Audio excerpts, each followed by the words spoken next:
اب کرنل عبید جو تھے انہوں نے اپنے طور پہ تمام چیزوں کو کلیریفائی کر لیا تھا. ان کو پتہ تھا کہ اس میں کوئی گینگ انوالو نہیں ہے, اور ایک لڑکی نے جب ان کو وہاں پہ پنجاب یونیورسٹی کے اندر بیٹھ کے ایک بیان ریکارڈ کروایا جس میں اس نے یہ کہا کہ میں اپنی مرضی سے آئی ہوں, تو اس کے بعد جب پولیس جو ہے اگر وہ کہے گی کہ ہم چھاپے ماریں گے تو اوبویسلی وہ بنا اجازت کے چھاپا نہیں مار سکتی انٹل کہ وہ کرنل عبید سے اس چیز کی اجازت لیں. پولیس آئے گی, وہ وارنٹ گرفتاری لے کر آئے گی, وہ آ کر کرنل عبید کو دکھائے گی, وہ کہے گی کہ بھئی ہم ان کو اریسٹ کر لیں یا ہم ان کو پیش کریں, تو کرنل عبید ہی ہوں گے جو وہاں پر ایک الٹیمیٹ اتھارٹی ہیں جنہوں نے اجازت دینی ہے. اس چیز کو کس چیز سے جوڑا گیا؟ انتہائی شرم کے ساتھ کہنا پڑتا ہے کہ اس کو بھی, کرنل عبید کو بھی ایک گینگ کے ساتھ جوڑ دیا گیا. اس کے بعد آپ لوگوں نے دیکھا کہ وہ لوگ وہاں سے چلے گئے, اور آپ کو پتہ ہے کہ جانے سے پہلے وہ اپنا ایک بیان ریکارڈ کر کے گئے جس میں دعا زہرا نے خود کہا کہ ہماری جان چھوڑ دی جائے. اب آپ کو میں ایک اور بات بتاتی ہوں کہ نمرہ کاظمی ایک نام کی لڑکی تھی, اس نے بھی کراچی سے بھاگ کے شادی کی ایک شاہ رخ نام کے لڑکے سے, ٹیلی ویژن پہ آ گیا. چلو دعا زہرا کے بارے میں تو لوگ اعتراض اٹھا رہے ہیں کہ ان کو کورٹ میں پیش ہونا چاہیے, وہ سامنے کیوں نہیں آ رہے, تو اس کا جواب یہ ہے کہ وہ لوگ 4 سے 5 مرتبہ پیش ہو چکے ہیں, لیکن اب جب ان کو ڈرایا گیا, بیچ میں پولیٹیشنز پڑ گئے, اس وجہ سے وہ تھوڑے گھبرا گئے ہیں, جو کہ میں کہہ رہی ہوں کہ ان کی مسٹیک ہے. ان کو آنا چاہیے, ان کو کورٹ کو فیس کرنا چاہیے. اور اب تو میں دعا زہرا سے یہ کہنا چاہوں گی کہ آپ کو آ کر پریس کانفرنس کرنی چاہیے اور آپ کو وہ تمام باتیں بتانی چاہیے جو کہ آپ نے ہم سب کو بتائی تھیں. آپ کو بتانا چاہیے کہ آپ کے والد کے اوپر جو آپ نے کہا تھا مبینہ طور پہ کہ ایف آئی اے میں کتنے کیسز ہیں, آپ کو بتانا چاہیے کہ جو آپ نے سارے اندر کی باتیں کھولی تھیں وہ ساری باتیں آ کے آپ کو پریس کانفرنس کرنی چاہیے اور بتانا چاہیے. کیونکہ لوگوں کو یہ لگتا ہے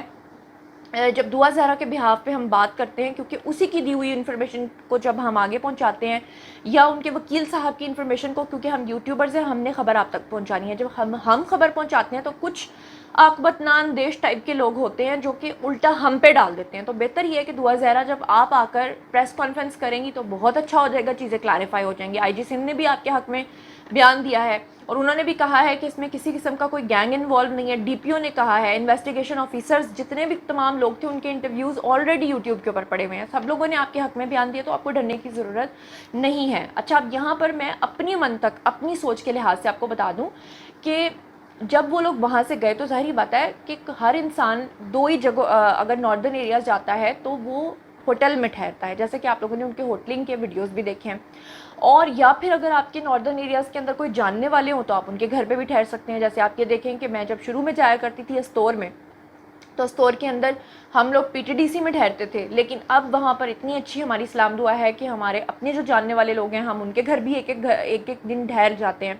تو اب اگر فرض کریں کہ پنجاب یونیورسٹی کا کوئی ملازم تھا اور آپ کو پتہ ہے کہ ظہیر کی پوری فیملی جو ہے وہ پنجاب یونیورسٹی کی ملازم ہے, اور اگر انہوں نے ان کو کہا ہوگا کہ ٹھیک ہے آپ لوگ, اگر آپ کو یہاں پہ پولیس تنگ کر رہی ہے یا چھاپے مار رہی ہے تو آپ ہمارے گھر جا کے سٹے کر لیں, تو اس میں کوئی بڑی بات نہیں ہے. اس کا مطلب یہ نہیں ہے کہ وہ وہاں گئے ہیں تو وہ گینگ کا حصہ بن گیا ہے. اچھا, گینگ وہ کس طرح سے نہیں ہے, میں آپ کو ایک اور لاجیکل پروف دیتی ہوں. دیکھیے, اگر یہ کوئی منظم گروہ ہوتا تو کیا یہ اتنی بڑی بے وقوفی کرتا کہ لڑکی جو ہے وہ نکاح کرواتے ہی اس کا جیسے کہ سب لوگ کہتے ہیں کہ اس کے پاس تو فون ہی نہیں تھا, تو اوبویسلی اس نے پھر یا تو فون لیا ہوگا یا اس نے ظہیر کے نمبر سے جو ہے اپنے والد کو نکاح نامہ واٹس ایپ کیا. اب مجھے بتائیں کہ جو منظم گروہ ہوتے ہیں وہ تو پوری کارروائی ڈال دیتے ہیں, وہ کیا دوسروں کو واٹس ایپ کرتے ہیں تاکہ آپ ہماری لوکیشن بھی ٹریس کر لیں, تاکہ آپ نکاح بھی دیکھ لیں, اور تاکہ آپ نکاح خواہ بھی جو ہے اس کو بھی ٹریس کر لیں, اور آپ جو بیچ میں گواہان ہیں ان کو بھی پکڑ لیں. تو اس طرح کے کام جو ہیں وہ منظم گروہ نہیں کرتے. یہ ایک اناڑیوں کے کام ہیں جو کہ آپ کو صاف نظر آ رہے ہیں. دوسرا یہ کہ اگر یہ کوئی منظم گروہ ہوتا تو پھر اس میں یہ ادھر رائے خرم صاحب کے پاس آ رہے ہوتے, ان کے تو اپنے وکیل ہوتے, اپنی ٹیمز ہوتی, اور پھر آپ نے دیکھا کہ اگر یہ منظم گروہ ہوتا تو وہ اپنے دادا کے پاس گئے سب سے پہلے رہنے کے لیے, یعنی ظہیر کے دادا کے گھر میں وہ کچھ دن ٹھہرے. اس کے بعد پھر وہ ظہیر کے چچا کی طرف چلے گئے, یعنی کہ وہ بھاگتے پھر رہے تھے, ڈرتے پھر رہے تھے کہ وہ ٹریس ہو رہے تھے. اور اب آج کے ویڈیو کے سب سے امپورٹنٹ 2 پوائنٹس, جس میں ایک انتہائی شرمناک بات کی جا رہی ہے یوٹیوب کے اوپر کہ دعا زہرا اس لیے بھاگ رہی ہے, یا اس گینگ کا نام لے کر کہہ رہے ہیں کہ جی وہ اس لیے بھگا رہے ہیں اس کو تاکہ ٹائم گین کیا جائے, تاکہ اس کی کوئی خوشخبری آ جائے. دعا زہرا کی کوئی خوشخبری آ جائے تاکہ اس کے والد کے پاس سوائے اس چیز کے کوئی حل نہ بچے کہ وہ صلح کر لیں. تو یہ انتہائی فضول اور ان لاجیکل باتیں ہیں. ظاہری بات ہے کہ جس کی بیوی ہوگی اس کی گڈ نیوز بھی آ سکتی ہے, اور اگر اس کے والد نے قبول کرنا ہوگا تو وہ ویسے بھی کر لیں گے, اور اگر انہوں نے نہیں کرنا تو وہ کسی صورت نہیں کریں گے. اچھا, ایک اور لاسٹ پوائنٹ جو میں نے آپ کے ساتھ شیئر کرنا ہے وہ یہ کہ اب سوموار کو یعنی منڈے کو دعا زہرا کو کہا جا رہا ہے کہ عدالت میں ہر صورت پیش کیا جائے. اب دیکھنا یہ ہے کہ دعا زہرا جو ہے وہ پیش ہوتی ہے یا نہیں ہوتی. جہاں تک میری سمجھ ہے مجھے یہ لگ رہا ہے کہ شاید وہ پیش نہیں ہوگی. لیکن ایک اور بات میں آپ کو بتا دوں کہ اب کیونکہ ایجنسیز اس میں انوالو ہو گئی ہیں تو ایسا ہو نہیں سکتا کہ وہ ٹریس نہ ہو جائیں. وقتی طور پہ وہ تھوڑی دیر کے لیے بھاگ سکتے ہیں, وقتی طور پہ تھوڑی دیر کے لیے چھپ سکتے ہیں, لیکن الٹیمیٹلی ان کو کورٹ میں پیش ہونا ہی پڑے گا. اور ایک اور بات یوٹیوب کے اوپر کی جا رہی ہے کہ وہ یہ ہے کہ جی جو دعا زہرا کے گھر والے ہیں انہوں نے ایک آفر کرائی ہے, یا ان کے وکیل صاحب نے ایک آفر کرائی ہے جس میں انہوں نے یہ کہا ہے کہ جناب اگر آپ اپنا کیس شفٹ کر لیتے ہیں لاہور ہائی کورٹ میں تو ہم لڑکی بازیاب کرا دیتے ہیں, یعنی لڑکی آپ کو دے دیتے ہیں. جو سندھ ہائی کورٹ ہے وہاں پر ہم لوگوں نے پیش نہیں ہونا. تو یہ بات تو میرے خیال سے شروع سے کی جا رہی ہے, کیونکہ جو دعا زہرا کی فیملی ہے ان کا تعلق پنجاب سے ہے, اس کا جو نکاح ہوا ہے وہ لاہور میں ہوا ہے, تو وہ کیوں چاہیں گے کہ وہ سندھ میں جا کے پیشیاں بھگتیں, وہ کیوں چاہیں گے کہ وہ وہاں جائیں, وہ یہی چاہیں گے کہ جو ہونا ہے یہاں پر ہو. اور جیسے کہ دعا زہرا کے جو والد ہیں وہ وہاں پر بھی کیس لڑ رہے ہیں, وہ یہاں پر بھی کیس لڑ رہے ہیں, لیکن الٹیمیٹلی اس کا فیصلہ تو خود جو مہدی کاظمی ہے انہوں نے کرنا ہے. تو بہرحال یہ تھیں اب تک کی تمام اپڈیٹس جو میں نے آپ کو دی ہیں, اور دعا زہرا سے ایک ہی ریکویسٹ ہے کہ ان کو پیش ہونا چاہیے. ان کے وکیل صاحب ان کو بہت اچھا ان کا دفاع کر رہے ہیں, ان کا اچھا کیس لڑ رہے ہیں,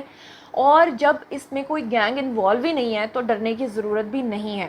تو جناب یہ تھیں اب تک کی اپڈیٹس. اگر اب بھی مزید آپ کے کوئی اور سوال ہیں تو آئیے کامنٹ سیکشن میں پوچھیے, میں آپ کو جواب دوں گی. اور جب تک یہ کیس چلتا رہے گا میں آپ کو رپورٹ کرتی رہوں گی. نہ ہم کسی سے ڈرتے ہیں اور نہ ہم کسی سے لے کے کھاتے ہیں. مزید خبریں, ولاگز, انٹرویوز اور سیاسی تجزیے جاننے کے لیے میرے ساتھ کنیکٹڈ رہنا ہرگز مت بھولیے گا. چینل کو سبسکرائب کر لیجیے گا. اپنا بہت خیال رکھیے گا. اللہ نگہبان.